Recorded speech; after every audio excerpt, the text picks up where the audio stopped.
Joining me now is senior writer for golfchannel.com, Rex Hoggard, all the way across the pond. Hey, Rex, how are you? I'd love being over here, but when it's cold and wet, I do miss Florida. Well, take us through the conditions. What is it doing over there right now? I've actually been over here 2 weeks. So I covered the Scottish Open last week up at a place called Gullen, which is kind of in the southeast of Scotland. And it was very, very similar to what it is right now. It's cold and rainy. I think they call it a Scottish summer. So you can just imagine. And we're probably going to get this pretty much the rest of the week on and off. I think that Wednesday is going to be a little bit better, not quite as rainy, not quite as cold, but then I think the winds are going to come up on Thursday and Friday. So it's the test that we're used to seeing at the Open Championship. And for Ricky Fowler, I think last we spoke, or the last couple of times we've spoken, you've mentioned that he's looked good, and we saw that at the Scottish Open. I mean, what was your kind of takeaway from this prep? Oh, I think it was great prep for him. I actually talked to him on Sunday before he left to drive down here, and I think the confidence level has never been higher for him. It took him a while. Of course, I think we talked about it last time about it, the struggles that he went through. At some point, they became more mental than they became physical. The swing was there. I talked to his swing coach, Butch Harmon, just about the idea of he had been playing poorly for so long. It took him longer mentally to come to grips with the idea that I'm still a world-class player. I can still do this. And last week was an example of exactly why guys like to play the Scottish Open. It was windy, it was wet, it was cold, it was on a links-style golf course. And I think there's not a better preparation in the game for a major championship than the Scottish Open going into this championship, because it's pretty much the exact same thing he's going to face this week. So he has to be certainly confident, more confident than he has been in a long time, and you have to like his chances. So with the confidence from the Scottish Open for Rory McIlroy, do you think that that's enough, Rex, to end this 9-year major drought? Because once those majors come along, I think that's where you've said in the past, and a lot of people have seen, that Rory McIlroy has tightened up mentally.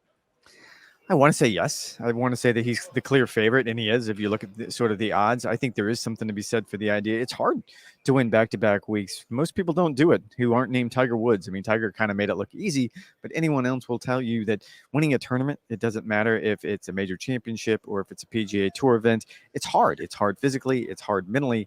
In this particular case, I think it's probably good for him because the Scottish Open is such a good tune-up for what he'll face this week. So that's certainly something that he can take into this week. I think the bigger deal is the putts he converted coming down the stretch. When you look at the way he played, specifically the last two holes, where we kind of question his putting really last weekend and beyond. And to be able to convert those when he absolutely had to do it in really, really tough conditions, that's going to be huge. Who else inside that group of favorites that we've seen do you think could really contend at a championship like this with the weather and the style of the course? I think when you look at a player like Scottie Scheffler, the world number one for a reason, his ball striking, I think only Rory kind of hits it better from week to week, and it's sort of they're always 1 and 2 in that category.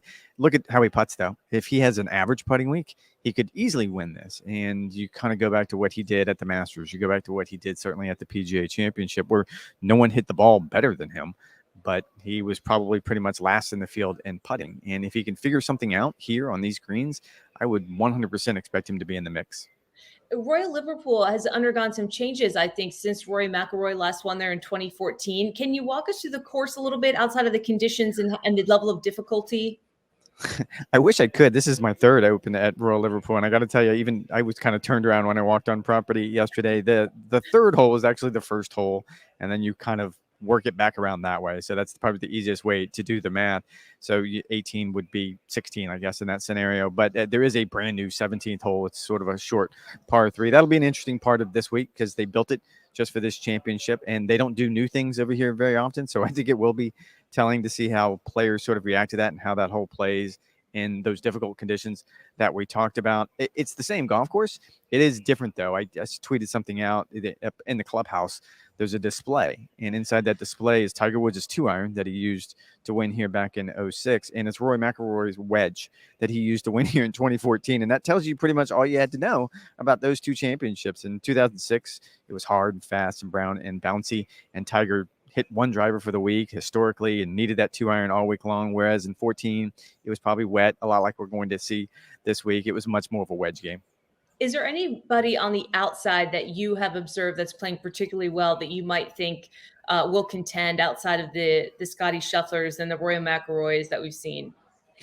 I don't know if he's on the outside, but to be fair, Robert McIntyre would be the guy I would go to immediately. I mean, he probably could have, should have, would have won last week at the Scottish Open. That probably would have been a dream come true for him, having grown up in Scotland, how much that would have meant to him. But he's playing so well, and you look at what he did last week and those conditions at the Scottish Open, and again, kind of talked about it's going to be probably similar if the forecast holds for this week. He's the type of player that knows how to play in those conditions. He's obviously hitting the ball really, really well. I don't think anybody would be shocked if he works his way back into the mix.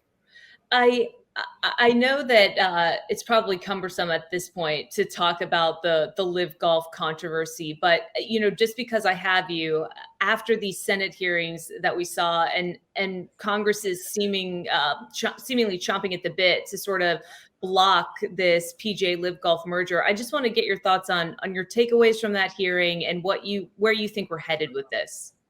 A couple of takeaways. It was probably 2 hours too long. It was 3 hours. So I think that there were a lot of questions that they seemed to be going in circles about that didn't have anything to do with the merger. I thought it was interesting that the co-chair of that committee, it's the Permanent Subcommittee on Investigations, brought up a point about halfway through that it's probably best to let the PGA Tour and the DP World Tour and the Public Investment Fund of Saudi Arabia come to whatever the final agreement's going to be, if they can even reach that. Like, it's still sort of up in the air if they come up with some sort of definitive agreement before Congress starts looking into it. That we really don't even know what it could possibly look like right now. They've just essentially, they signed an agreement to try to come up with an agreement, and those conversations have pretty much just started. So I think what we ended up with last week at that hearing was kind of a lot of yelling and not a lot of facts, which is where we're at in golf right now. Yeah, it did seem like a lot of people up on soapboxes discussing proposals that were exactly that, things that were just being proposed. But were you surprised at all by some of the proposals that were revealed? I mean, Tiger and Rory potentially being involved in a way more substantial way than I think either one of them is interested in. It was kind of fascinating to at least get a glimpse of maybe what they were tossing around, even though, as you said, the whole thing did feel a bit premature. Oh, yeah. The 267 documents that were released by the PGA Tour to the Senate committee. And it kind of gave you some insight in exactly how this went down. I think what we've seen really since then has been more interesting to me as someone that covers the tour. I think that sort of opened a book on how this was done. And again, the deal is not done, but how we sort of got to this point. And I think it probably just pushed players further and further towards the idea that they don't like how we ended up here. And it might have been inevitable, and it might be best for the PGA Tour. That still remains to be seen. But it seems like when you go through those documents that you referenced and sort of the initial back and forth between the two sides and the proposals, like you pointed out, that came from the PIF, that everything that they thought they could put up on a bulletin board, and maybe they agree with it and maybe they don't. I don't think that makes players comfortable at all, because you essentially had two people who negotiated this deal on behalf of the PGA Tour that aren't accountable to the PGA Tour members, and I think that created a real problem. Has this done anything to tarnish Greg Norman's sort of legacy, the way that he'll be, the lens through which he'll be viewed, and what do you think his future holds? I think that legacy was probably pretty tarnished by this, and I guess it depends on which side of the live golf debate you want to be on. I mean, some people, at least on that side, have sort of heralded him as sort of this visionary who has forced golf into this new age of player empowerment and team golf and 54 holes. And maybe it turns out to be the best thing. I guess history is going to be the decider on that one. Where it goes from there is interesting. Like, there was very few things, we just talked about that hearing, that came out of there that I thought were newsworthy. But one of them was, and I think one of the tour officials was kind of pressed by a senator on this, is that if there is a definitive agreement and we get to the point where live golf and they can all come together, they were asked specifically if they needed to have Greg's job. Do you need to have two commissioners if you essentially only have one tour? And the answer was no, we would not need that job. So if you take that at face value, then I would say if this does go through, that Greg would probably be out of a job. It does seem like it's tracking that way, which is interesting considering he was the face of this entire thing. Just lastly, Rex, and then I'll let you go. Is there an update on the health of Jay Monahan? I mean, last we heard he was dealing with some were saying a pretty significant injury. Is there any update? Probably the best update is he went back to work on Monday of this week, the Open Championship week. And they had announced that about a week earlier, that he planned on coming back on the 17th. And I think that's good news. I think anyone you talk to, regardless of where they are in this side of the debate, they want the best for Jay. And he has been the tour commissioner for a long time. And I think there's a lot of respect, but there's also a lot of mistrust. And so him going back to work is a very, very good sign, but he's got a lot of work to do from here. All right, Rex, thanks very much. Appreciate it. Can I get a quick prediction from you before we let you go? I like Rory. My heart says Rory, but I don't know if my head agrees with that. So the head tells me probably someone like Scottie Scheffler. I just love his chances this week. Thanks very much. Appreciate the time.